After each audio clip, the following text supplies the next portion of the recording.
So, I'm not sure we've met, maybe you could introduce yourself. Hi, I'm Colin Westbourne, so I'm representing the board, so this is my first meeting, so I'm very excited, thanks for the opportunity to come along. I'm a big user of the Emeryville ride, so a vested interest in seeing it all effectively, so thanks for having me. So I'm Jeff Sears with Wareham, I'm the current president of the board. We'll each, Pete picks up, each round. And Bob Cantor with the Emeryville Chamber of Commerce, we've chatted. And I'm Karen Goodall, Assistant City Manager. One of the cities in Amazon to TMA board.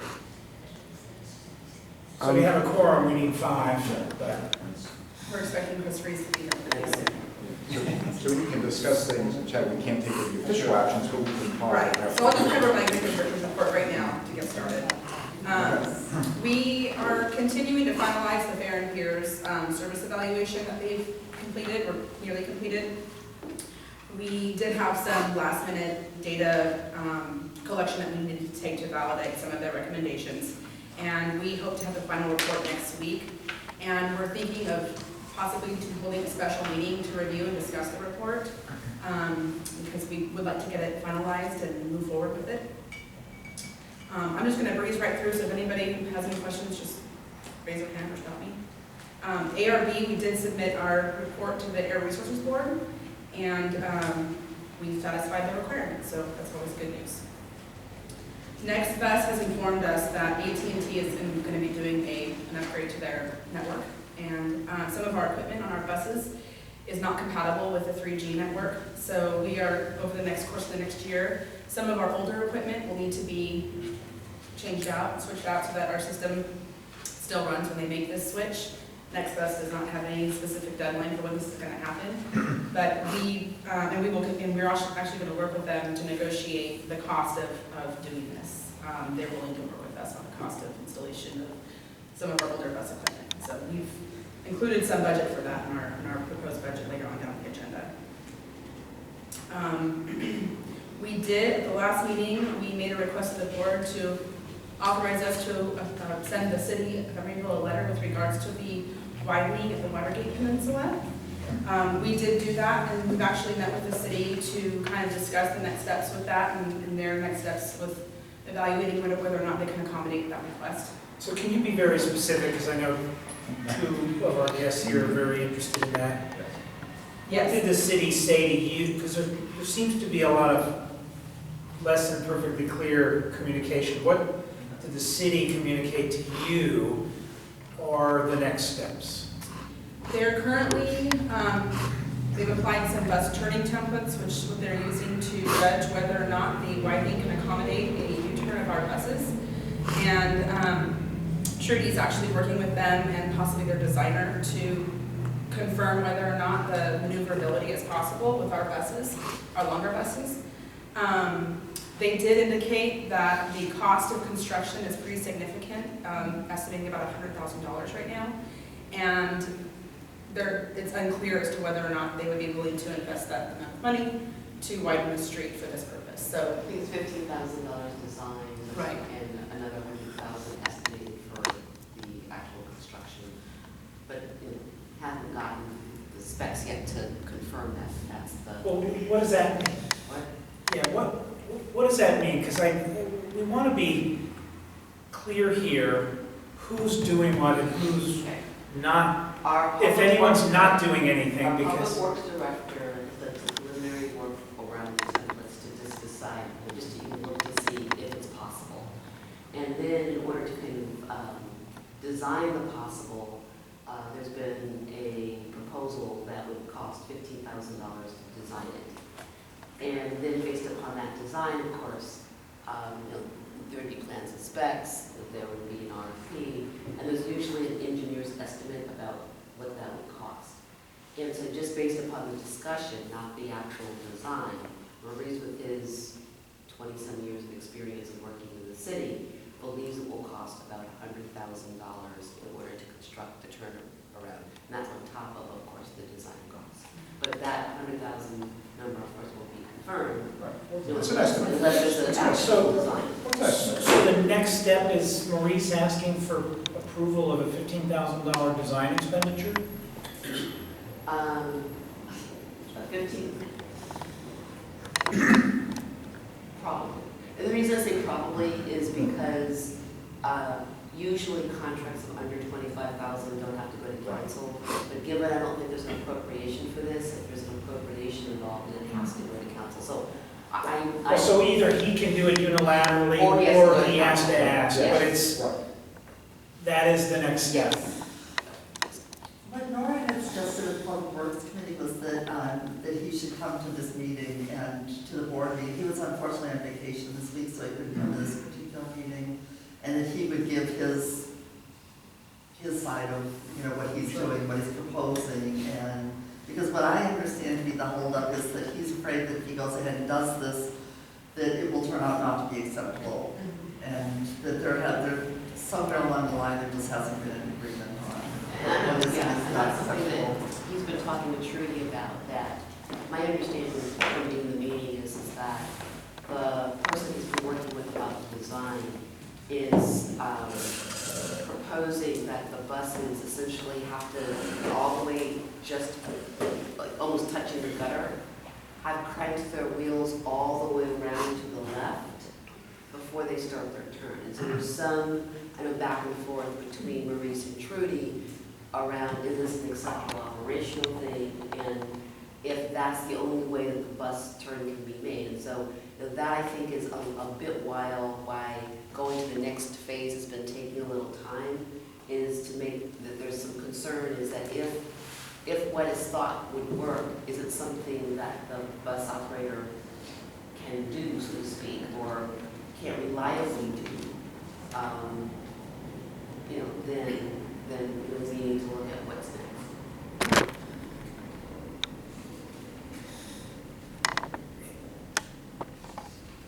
It would really help if Maurice could be clear in an email or something besides telephone. Yeah, he said to he, she, and she said that what the next steps are, because I sense that there's some reluctance for me. Maurice is asking someone to say the design's okay without a design. And I just want to be clear, we're not in the weeds doing the details, but there are a lot of people who want to make sure they're getting done on a timely basis. I think we do. I know that there are members of the community that do. So it would really help if you could, I will email him and just say. Well, if there's a special meeting, perhaps that would be a time to do that. It seems crazy to do that. Like, these are things that shouldn't take weeks. Let's arrange to meet to talk about it. I mean, I will send an email, copy you all and you. I just think like this is not as hard as it seems to be taken. So that's my perspective. Well, we can maybe request if you want to. Well, we don't, it's not clear what the issues are. Right. So to say we need a meeting to discuss them, there may not be any issues that we have any value add to offer. What we want to see is the process moving forward. So. Would you like some public comment? I mean, the city made a mistake and didn't include the bus in the turnaround to start with.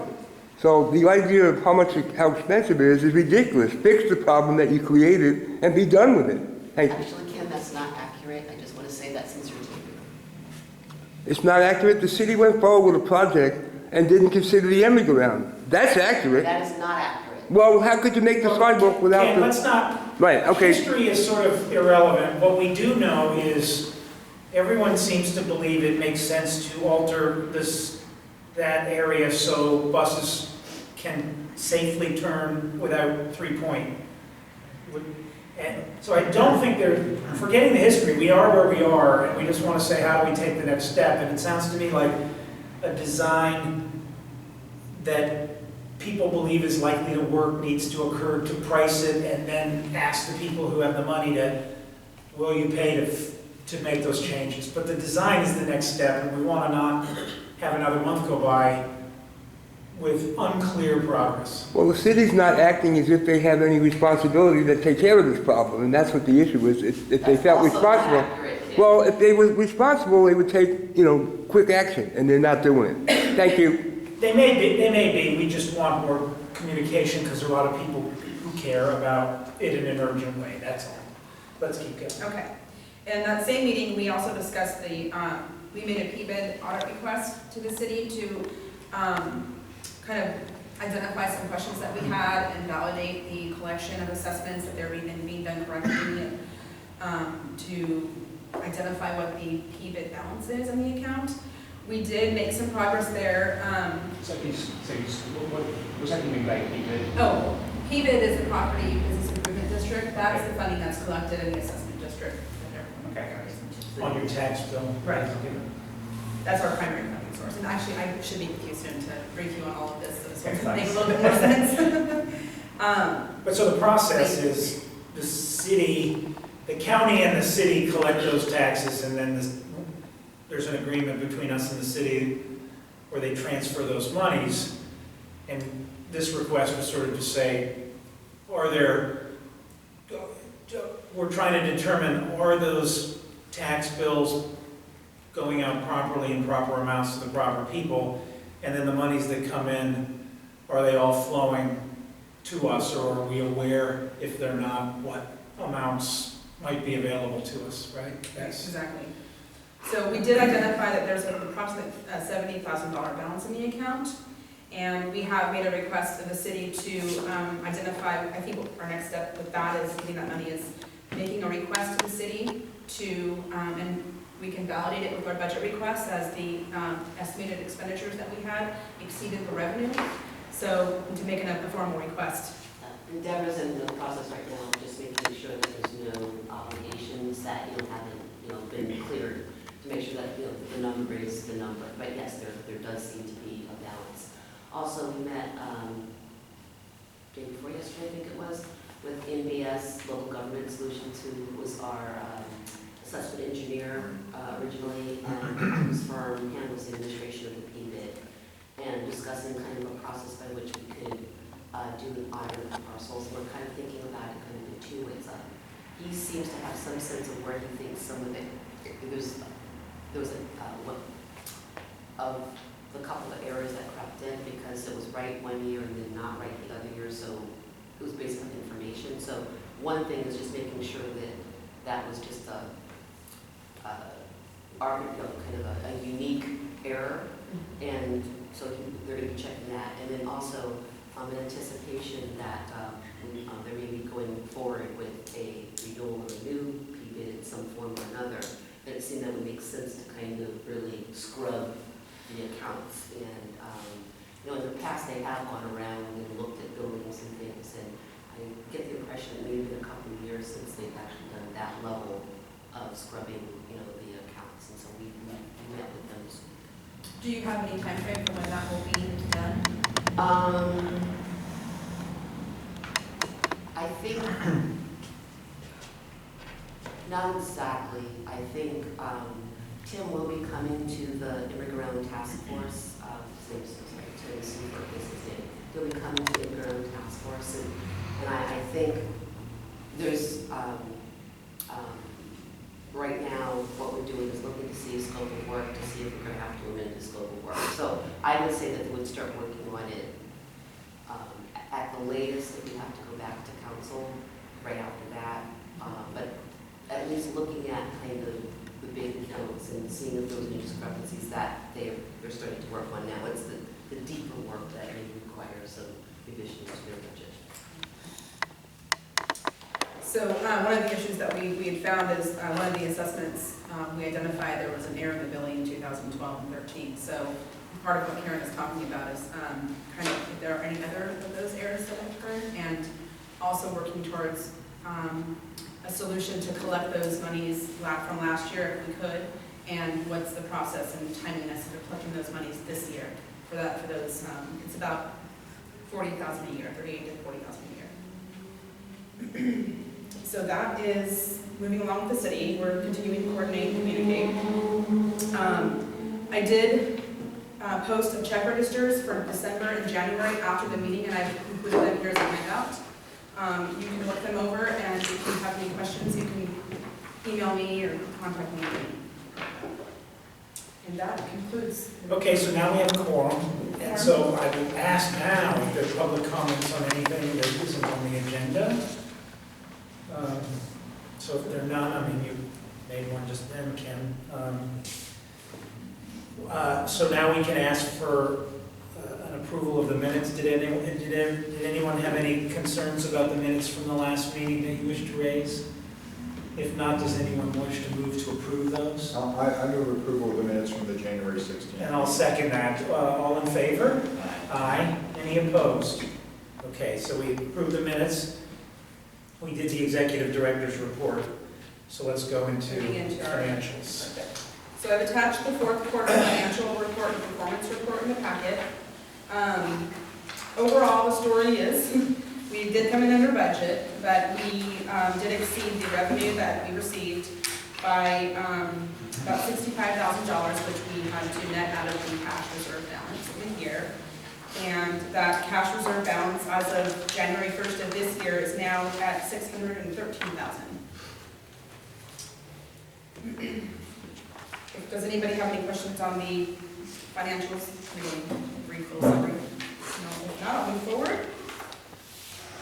The performance report. We did notice that ridership trends went down in November and December, primarily due to the holidays. Our total ridership for 2013 was about 1.56 million, a little bit lower than the 1.6 we were projecting, but it continues to increase from last year.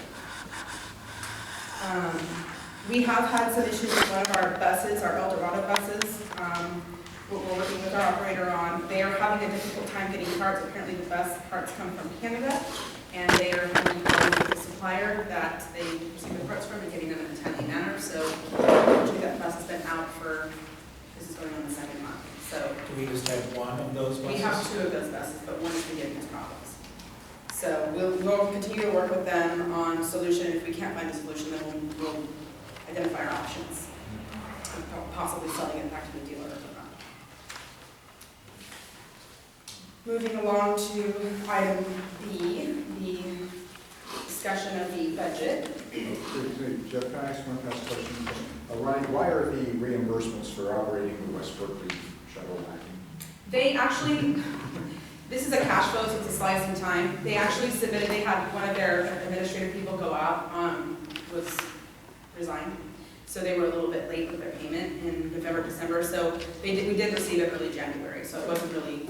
All right, thank you. Yeah, it's not really a problem. They're quick at paying. Got it, thank you. The 2014 budget. In October, we had come to the board with a constrained budget, which met the current service demand with no increase to meet the projected ridership growth. The purpose of that was to keep our costs within the allowed revenue amount, or projected revenue amount for the year, to avoid further dipping into our reserve account. At that meeting, the board did request that we revise the budget and allow for some operational increase to meet the anticipated service demand and to assign budget for some pilot projects and research. The budget we have before you is actually the amount which the city council approved at their meeting of $2.903 million. This was per the preliminary budget. We did make some adjustments per the line items, but overall the budget was $2.903 million. While this budget is not sufficient to cover the recommended increase in Fair and Pierce report, they are finalizing that, and we will need to discuss that later. But they did make a recommendation for a 25% increase in service, and we did kind of run that out in terms of costs, and it was more than we were willing to put forth right now.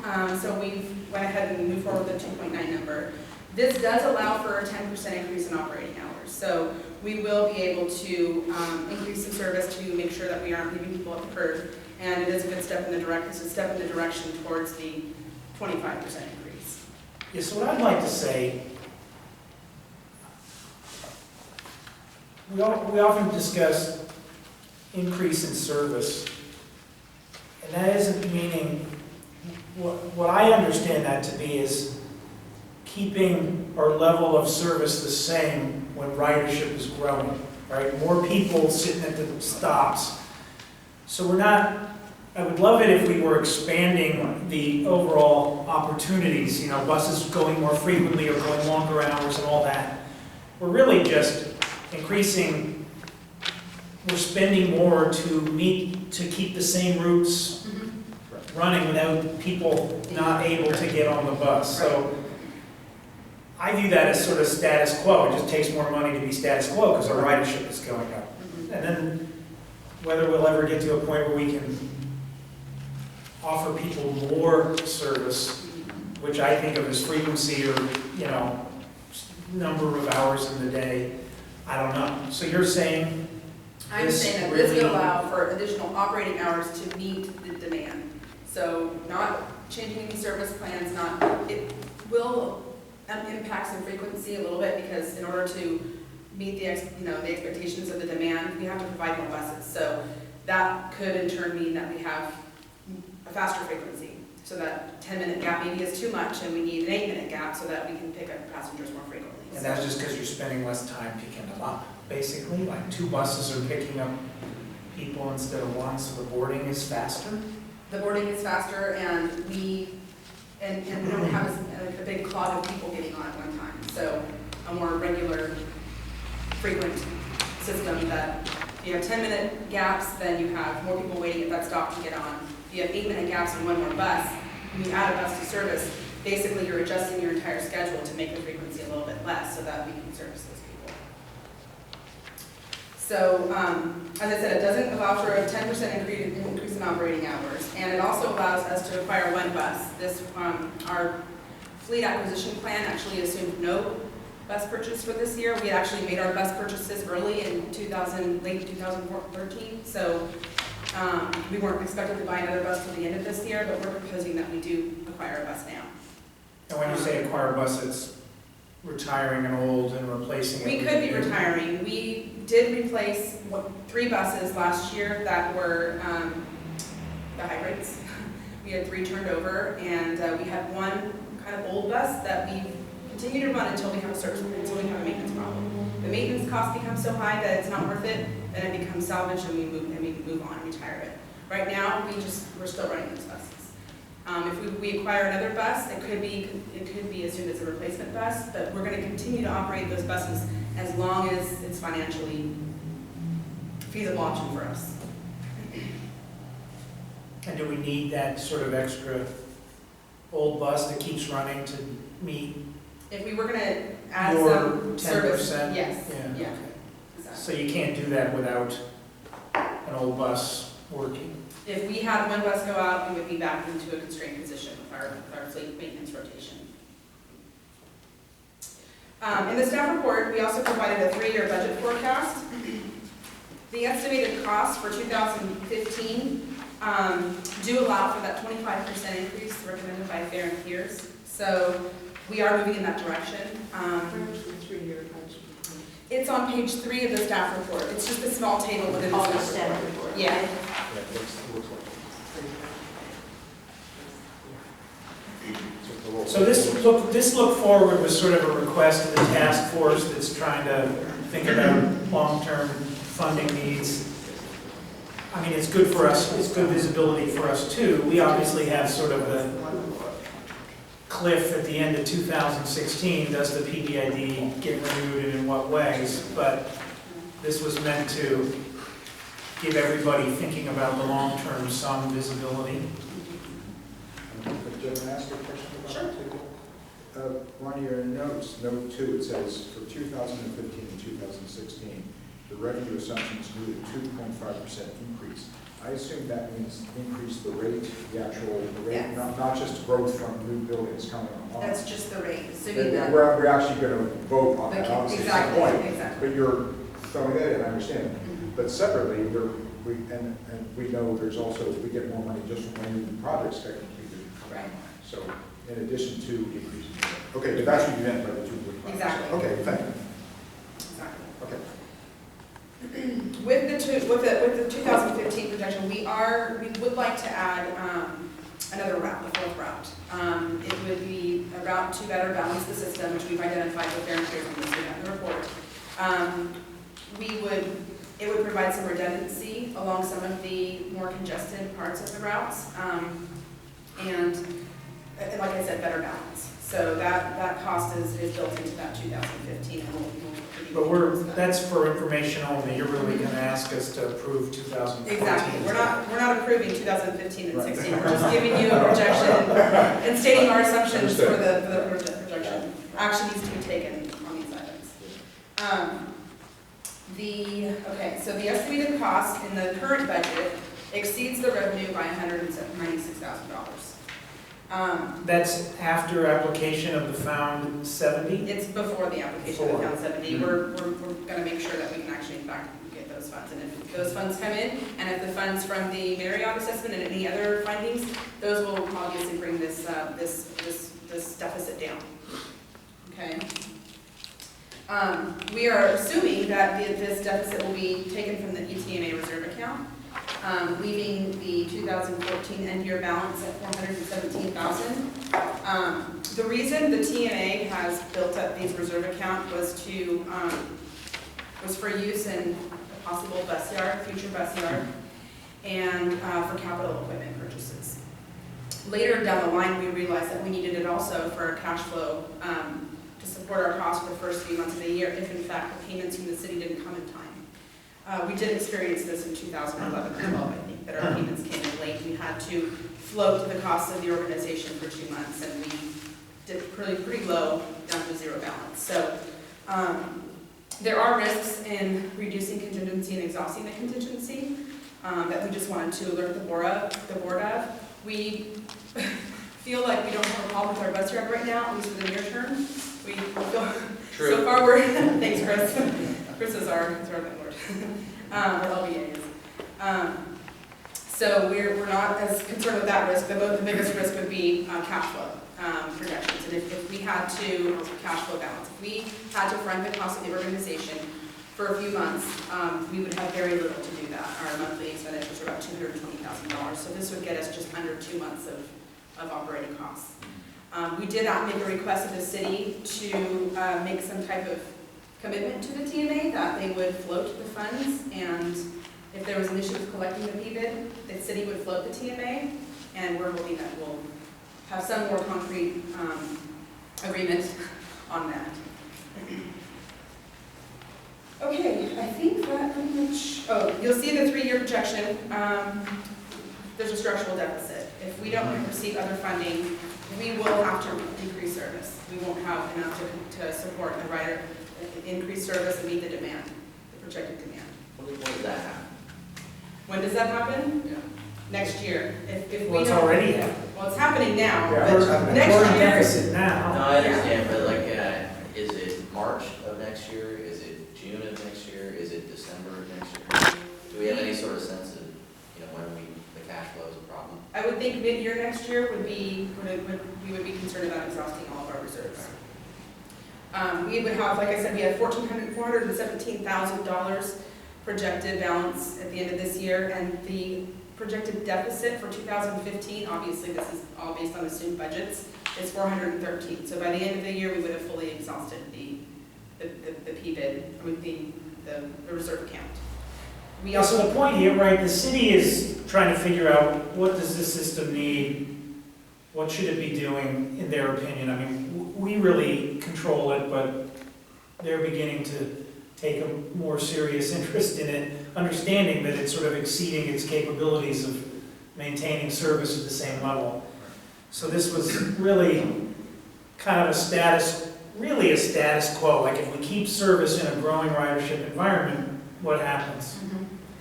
Because the developments we've talked about here before, right now there's a lot of apartment buildings, and they're worth 25, 30 grand of revenue to us a year, so no big,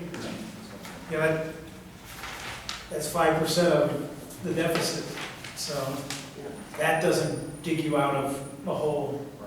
Yeah, that was one of the things that was presented at the Emeryville Task Force, that it's in draft form now, but I had discussion with Trudy and Ronnie about the projections were not based upon some of the new developments that we know are coming in. So we have under construction now about 453 units of housing that are expected to come online by the end of this year. Now, of course, this is what staff has been given as their expected construction schedule, which, you know, and of course, when that actually is, and then when it actually gets on the property rolls are two different questions. But, you know, for the sake of conversation, there are 453 units that are expected to be constructed by the end of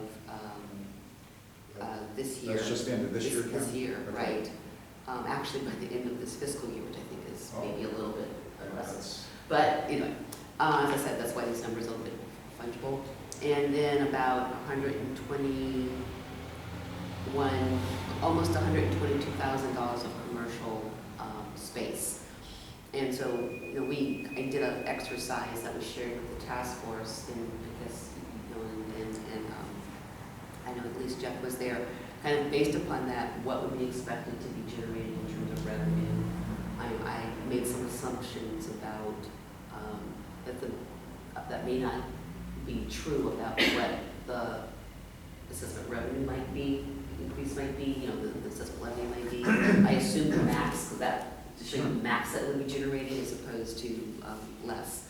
And then we also did a similar look at those things that are in the midst of the planning process. So these are kind of real projects, but, you know, a little bit more unclear when they would actually be done. But, you know, we kind of looked to see that there was another, there's quite a bit there's a whole lot of activity that's expected to be completed somewhere in 2015-16. You've got some major, Sherwin-Williams might be maybe 2016.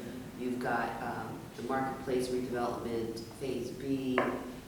You've got, you know, Emery Station West, which has been approved, so you've got quite a bit of square footage as well as housing coming on in that frame. Speaking from a landlord though, those never happen as expected. We know, that's why, you know. But even if they did, it's a more couple just- $100,000, right? Right, it's a couple $100,000, right, exactly. You know, so it's half of a deficit we think we could have next year. But I mean, it's additional helpful. ridership coming online. Exactly. Yeah. That's the point of this exercise. It's more ridership. Yeah. It's more ridership Potential. and that it's unlikely that the projects that are expected or we think are coming online are going to be enough to meet the ridership capacity. And then if you go into kind of further out and you start talking about what we call future plans, you know, the ones that are ideas right now, but you'll have a sort of approval process. It's not as big of an impact because I think we're kind of about to go into another kind of construction bubble. We're kind of going to another construction bubble. You know? So this was really just an exercise. Don't call it yet. I think it's helpful because in the past, people who don't sit at this table and have as close information as we think a new project is just going to totally change our revenue situation, and it doesn't move the needle barely at all. Certainly, one could argue it may not even make up for the riders it delivers, right? You know. And then we also briefly touched upon that we have some buildings that are built but aren't yet tenanted.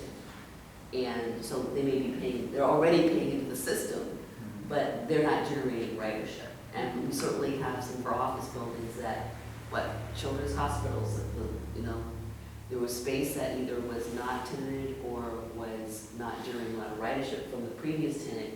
You get a high-use tenant in there and 20 more people on a bus. Mm-hmm.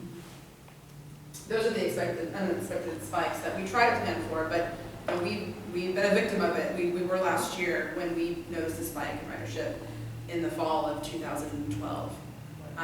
It was a little bit overwhelming, and we got through it, but it does happen, and we try to plan for Well, it. you're working Yeah, with the but it's our fault. UCSF Medical Center right now, they contracted you, they're bringing, or have gone, I want to say 300 people at Emeryville, maybe more than that, in two separate properties. That's existing buildings, and they're just, now, not 100% of them are on the underground, I understand that, but a big chunk of them are, and they even asked you for schedules and information. I've been copied on some of those messages. So, And that's yeah. actually one other point. We currently don't have route guides. We have a schedule that we can't follow with Shellman Powell, given the temporary turnaround right now.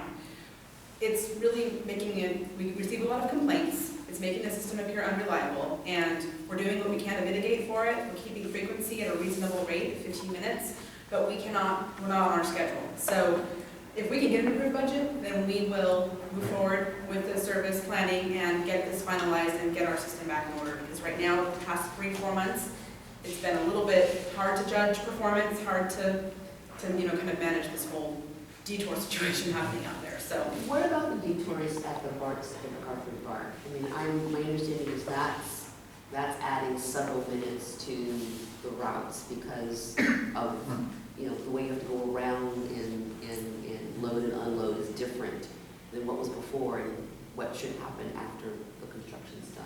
for our operator, the impacts aren't that great on our schedule. We have built in our schedule some labor time and some time for these kind of things to happen.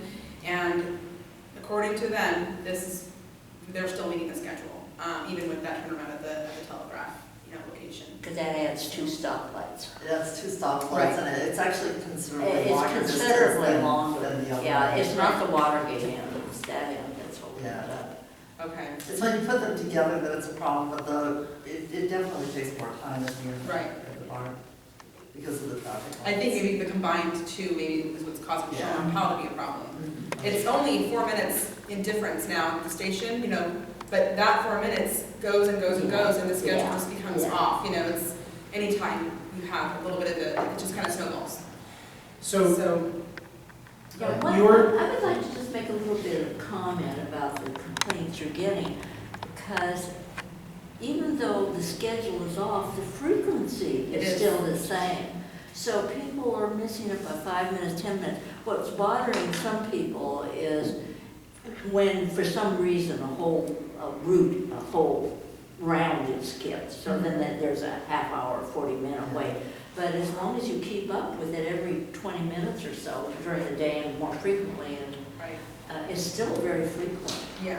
It's really only a problem when people are timing their BART arrivals and then they aren't getting, the bus just left 5 minutes before, 3 minutes before. Yeah. That's really where our complaints come in, Yeah, because now they've that's got to right. wait another 15 minutes for the next Yeah. bus, so. Yeah. so you're seeking our formal Formal approval. approval of the 2. You're recommending we approve the Recommend- 2014 Yes. budget. And are there any questions about it that we haven't already covered? It's the number we preliminarily Preliminary budget number that saw, everyone's already seen. and that the city council basically ratified as the basis of the tax bills.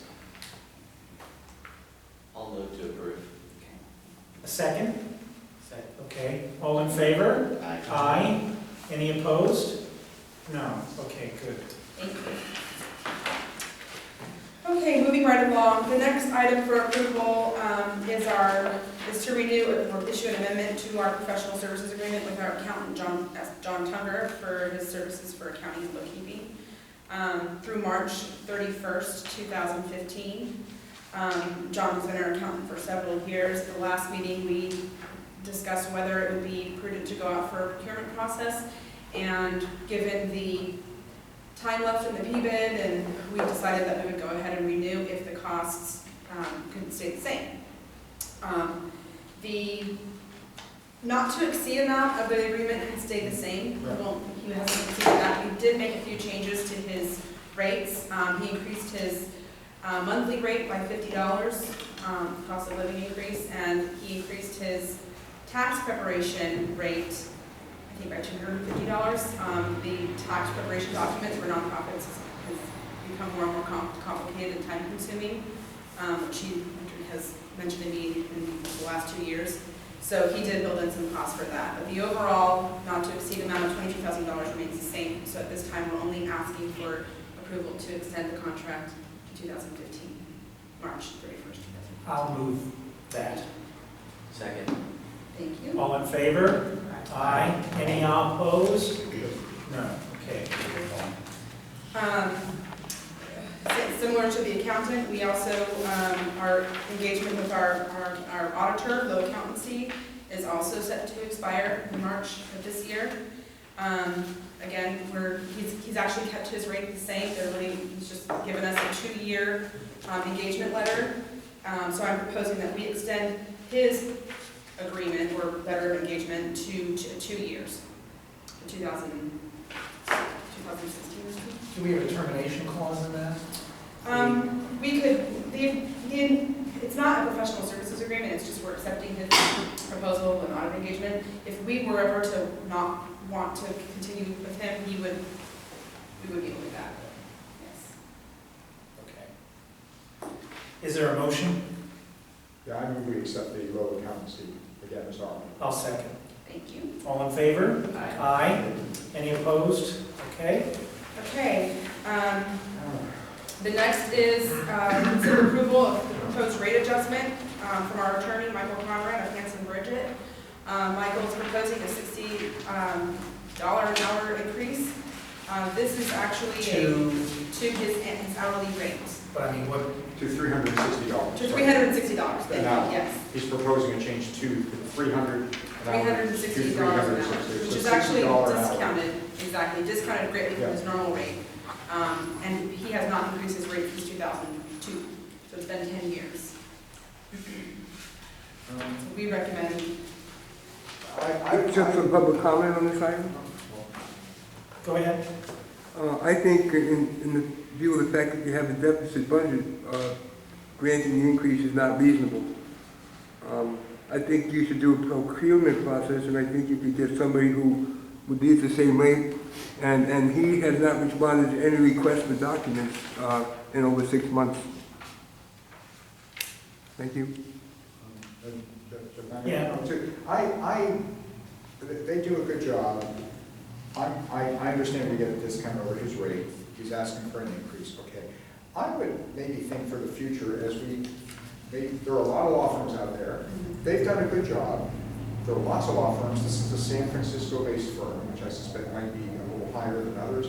There are a lot of good law firms, not just here in Emeryville on the East Bay. In the future, Mr. Chairman, I suggest we might want to consider shopping this around at a future date. $360 in today's world maybe is not that bad. To law firms come at a high price. We want good legal assistance. I understand that. We may want to consider shopping this around in a future year. I'm not opposing it, but I just want to put that on the table for discussion. Any other discussion? I mean, Bob, I think that's appropriate. We need to look at our service providers on a regular basis, and I think maybe we'll just put, or if there's not an objection, put this as one of the people to look at in 2014. Thank you. That's always suggested. And then Okay. I would feel comfortable, I think this is a reasonable billing rate. What really matters is, are you getting value for the money, right? And that's the kind of thing we would analyze in a vendor review. Yeah, I mean, I agree. I mean, all of you use good legal talent for your companies. You pay good bucks, but that's okay. You need good quality legal assistance. It doesn't come cheap. I just think we may on this one in the future consider looking at other alternatives. Thank you. Well, I'm willing to move that we accept this with the understanding that we will review this vendor in 2014. Thank you, and I'll second that. Okay, all in favor? Aye. Any opposed? No. okay, Thank you. thank you. Do you want to do the next one? Yes, so, we had a committee of Chris, myself, and Lisa, so Chris is here to review Ray Bowen's performance as well as the opportunity to engage them into the future for providing services. We all looked at their proposal. We had a few tweaks. Those have been incorporated. They're working under an expired contract, which we, I guess, extended 3 months. Our group is recommending, what did we say, 2-year extension? I can't remember what 3 years. 3-year with the right to terminate. So what we wanted to do is give ourselves an easy way of not going out to the market if we elect. We have the opportunity to do that. In general, we have a lot of issues coming up for 2016 with the renewal of the P-bid, and we will want to decide, is the horse we're riding the right one to take us to that or not? This just makes it that we don't have to have big legal documentation efforts if we want to continue with them. So and Chris, correct me or add if you want, but our committee is recommending approval of the contract with a 3-year term with a 1-year out, with all the terms you see. It has a suggested budget, which is really hours. They're booking hours against efforts we asked them to undertake. They aren't going to go make efforts of some sort that cost any material amount of money without talking to us first. So in looking at that budget, you don't need to fear that Ronnie's going to take a $30,000 convention tour to study European, high-speed rail. The city of zombies to go on. So Sure works with it helped me think of, look at that budget. It's sort of an allotment of expected time. It helped me to understand that to be true when I looked at that budget in there. So And the budget is for 1 year. Each budget approval will be approved annually. Mr. I have a somewhat of a procedural question here, and I'll let you make the decision. Would it not be appropriate at some point on this item when we get into discussion to go in an executive session and have just the board talk about this? yeah, that sounds good, Bob. I'm glad someone with more experience with public meetings has suggested that. Okay, I'm putting on the table. I think So let's do that now. Okay, and that would include now would that include is this like a closed session item? So of course, Ronnie would have to leave. Ronnie, I want next door open the office for you, so you can sit in the office, you can sit outside. Bob, I'll take your guidance on what you think is best. Well, our city clerk might comment on this, because she runs public meetings all the time. Karen, would this be like a closed? It's not noticed as a closed session. That's what I was about to say. Okay. You didn't notice, He's right. you didn't notice that you were going into closed Yeah, session. he has a point. And Bob, you have to, we need a Navy parliamentarian or something so you can help with this in the future. I mean, we want to follow the rules No. to the extent that it lets us operate efficiently. Then we better leave it, we better leave it. You have to discuss it in open session, or you could notice it next time, that there will Oh, be a for a closed future session. meeting, you could, sure. Right, yes. you just have to say, Yeah. fairly generically, what is it you're talking about? Well, you still have to list the agenda item. Right. And then you say the council will discuss, or the committee will discuss in closed session these items, and then that happens. And then Bob, is it your interest in doing that and holding this over? No, actually, I'll defer to everybody else. The answer is no. I'm comfortable doing this non-closed session. I just wanted, the reason You're is. pointing out a very good point Well, thank that you. we will take. The reason we do No, this, no, frankly, if you with all don't- respect, is some board members would, sometimes it gets uneasy when you have the contractor sitting here. Right. Someone might want to say something, and say, well, Ronnie's sitting right here, I'm going to say it. That's the idea, that you go into those executive sessions, you can speak freely without being Well, inhibited. but there's two different parts. The contract itself would have to be voted upon in open session. Right. Right, But if you right. were discussing the evaluation, Oh, and, right, We did have a closed session to do the performance Yes. evaluation. that I remember that. Yeah. Yeah. Okay, having said that, I'm fine. But, well, first of all, we haven't noticed it. I don't think we should hold it over. We need to act on this. Unless anybody else objects, I'm okay with us continuing an open session as yarn. Yeah, I mean, I was on the committee with Jeff, and I would just second that, I think we can't hold this over. It needs to be acted on, so. Okay, I'm fine. Thank you. We'll figure this out for future meetings, but, so if that's okay with you, Chair, let's continue. Yeah, so is there a motion? I guess I moved it. I'm going to move it on behalf of the committee. Okay. Second. Okay. All in favor? Aye. Okay, that's unanimous. Okay. And so Bob, Yes. can we nominate you to informally work with our executive director, Greg Bowen, to help make sure we agendize things properly? You're going to be the best at knowing these things, Bob, than we. All right, sure. Yeah, I'm no expert on the Brown Act. I mean, Karen's. No, I understand, Bob, but I do have some experience. and- you're going to up our professionalism Okay. for Yeah, sure. Sure. I'll be happy to do that. And it looks like a you little more have city questions. council meetings than I Well,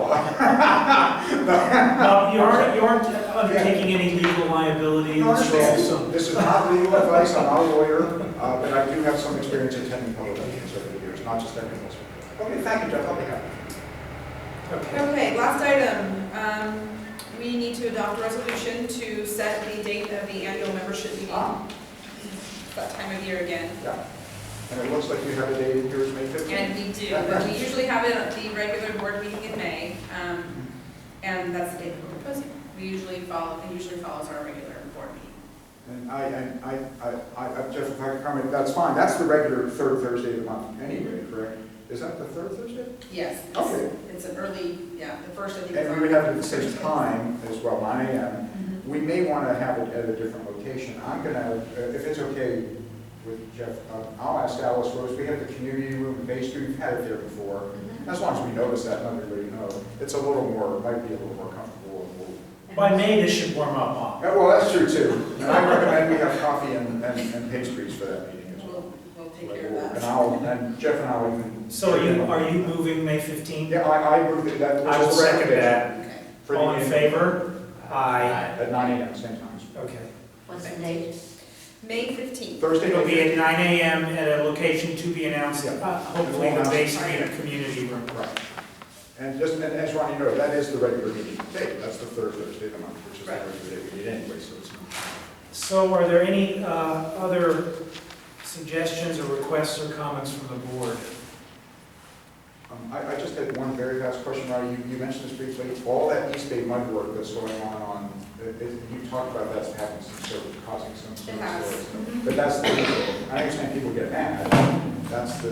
Right. That's. We've had delays, we've had a temporary closing of our shops until the construction's done, so. Right. There's gonna be more behind that. Yeah, it's a common thing PG&E is that gonna do a big happens. project after East Bay Right. Mud is That done. East Bay mud work is incredibly critical. I mean, that's their water infrastructure. I'm Right. not going to get into that here, but that's the source of service delays, and people are just going to have to Mhm. understand that. It's not that anything the bus is doing wrong, it's, Right. okay, thank you, that's what I had, Jeff, thank you, that's all. Any other? I Yes. just wanted to announce, since there may be interest, that the next Emery Around Task Force meeting is this Monday at 10 o'clock at City Hall on the garden level, and it is open to the public. And Greg Bowen is gonna come and present the budget with the three-year look forward. We've adopted 2014. It's not gonna be a surprise, because this was the same number that people have heard about, but this look forward is new information that'll be shared with them by Ronnie on Monday. I think that's the 24th, is that correct? Yes. Okay, thank you. The Fair and Piers report with the planned new route is not being presented, correct? No, Okay. no, we're not ready to go. We're gonna see it first. We're just, Yeah, we It want to hasn't give been the ready board for enough prime time to time. comment, and I will be working, if everyone's open to having a special meeting.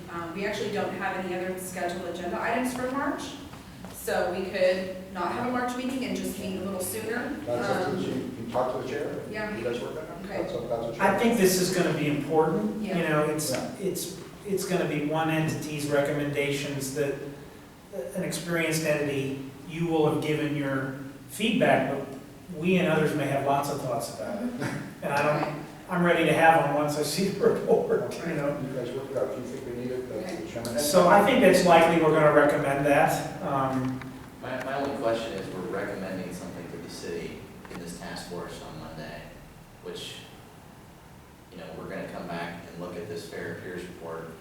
And energy. It may have changed, so my question is, are we gonna kind of stub our toe in that process, you know, by, Right, if the budget projections that we have in this report are not Exactly. sufficient Well, to you know, cover. I'll answer what I think. I mean, when the request was made of the task force, and I was there, so sort of received it, I said, are we saying sort of status quo, which I define to be the same kind of service, assuming greater ridership. So that budget, Fair and Piers has told these people, we see your numbers going up 25%, right? And we've had a 25% growth in the last 24 months. So I'm not sure that's contentious, it's an assumption. That's really what drives the numbers more than how you serve people, right, mostly? I mean, because you haven't, we don't, I don't believe there's a lot of specificity in that report, since we haven't seen it, that generates those numbers. It's more about just more people. And how do you, if you have those more people, how do you serve them the way that we're used to for the lowest cost, right? That's really what their report is trying to, how do you optimize the system?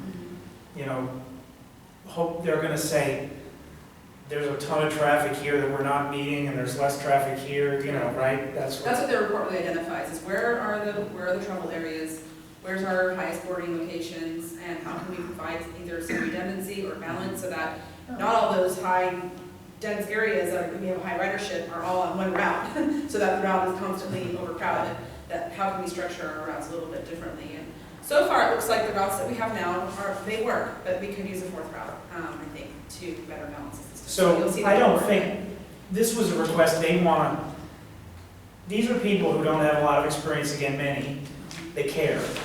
But, you know, they weren't sure, do we have a deficit or not, is it going to get bigger, is it going to get smaller, the kind of stuff Karen talked, you know, people think, oh, the new project's going to make it all disappear and make it better. So it's sort of just saying that we need material amounts more money to run it, and it's not coming from new projects, right? That's kind of what it. Because the charge of the committee is to kind of is to look somewhat at the short-term issues, but really more to an eye to the long-term viability of the system. Particularly, quote, after 2016, though, who's to say that, we'll be active before then to address it. And so in order to kind of have that discussion in terms of what the solution is, you kind of need to define the problem. And so kind of the work that I was doing just to look at the development and kind of make that case, having some information about ridership. At the end of the day, when it gets down to actually developing, a long-range funding plan, there's going to be a more detailed, this is kind of like, what's it, broad brush, just to kind of get what the sense of the, what's the size of the beast. But once you start, translating into it so that we have to raise X, there's some additional work that would probably need to be done. Yeah, I understand the scope and what you guys were tasked with. I guess I still have the same concern that we're solving for a deficit and a problem for the future. And we still don't, we're making a recommendation to change that plan, and we don't know what that deficit is to run that system. So, I guess that's my only comment here, but I do understand what you're tasked. I'm not saying that we shouldn't go forward with the Monday meeting, I'm making a comment. So. I understand the task force meeting as money's open to the public, of course. Jeff, are you actually on, aren't you? Yes. That's what I thought. So you're Jeff is on Yes, and Francis. Francis Okay, and other so board members on it. you're on representing the TMA. These two women are on it. Very good. Okay, and are you representing Wareham, Jeff? Or you No, the representing TMA. TMA. That's Mr. what I thought. Robbins is representing. Very good. Thank you. I'll be there. Did That's you all. want to on presenting this at the task force meeting until we have the review Well, of the I- action report? I mean, Chris, I think it's an ongoing dialogue.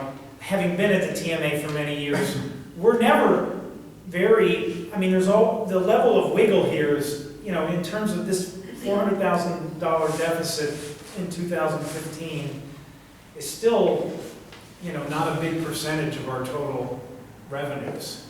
I mean, it's a bigger swing than we're used to, so I don't think we're sort of tying ourselves down in any way. And there's big variables like, if you, for business reasons, tell us we gotta have your yard back, changes math totally in ways we can't even guess. Oh, that was- So, if earthquake makes I-80 fall into the sea, everyone's gonna be commuting. I think the big trends are, the city is growing incrementally, but more and more, just steady state, more and more percentages are taking transit. And that's sort of what drives these numbers more than anything in my I mind. agree, and it seems to be sensitive to gasoline prices too. When the gas, we've noticed when the gas prices, as you do in the summer, they're fairly low now. They hit $4 because the refineries retool. We see. And we see seasonal letters We see a lot of too, that. and people like taking turns. There's like more folks that are more into taking transit than. That's a demographic trend, that 20 and 30 somethings, they are not driving cars, they are not even buying cars, they're all taking public transit. I mean, car sales are down. Okay, yeah. From the, let's say if I'm the community, which I think I am part of it, from the community point of view, we're trying to we're saying we have to have bus service. This is an urban community, you know, and urban communities cannot get along without bus service. And so we're saying we want to find a way to ensure the long-term life of the Emery go-round with a management structure that works. And overall, the community, complaints or no complaints, are happy with the way the TMA has done it. And I personally think it's an efficient and fairly cost-effective service compared to AC Transit or BART or something. And of course, we're not either one, but so we're wondering how to go forward and how the community can best add revenues or give support to the long-term life of Emery go-round. So, and that's kind of what the task force is in large part about. Very good, very nice to see. Any other questions or comments? Our next meeting Oh, is. I have a Yes, ma'am. comment. I wanted to comment on service. There is one area in which the level of service has markedly improved, not that it was bad before, and that is the personalities and good humor of the bus drivers on the Powell route. They have been knocking themselves out to be helpful to people riding the Powell route, and helpful to them at the BART station, helpful to them at our end. And the other day, I was standing on one side of Admiral across from the Commodore bus stop, and an Emery go-round bus was there getting ready to pull out, and the driver saw me. I was just taking a walk, but the driver saw me on the other side and opened the window and said, do you need the bus? And I thought, oh, isn't that nice? That's great, thank Thank you. you. So will you share that with us? I definitely will, That's yes. very nice to hear. Yeah. So our next meeting's on the 17th. That's Our the next normally meeting is April scheduled. 17th, and And we coordinate may with, call once something we early. determine, exactly. Right. I'll be in coordination. Okay, if nothing else, we'll adjourn.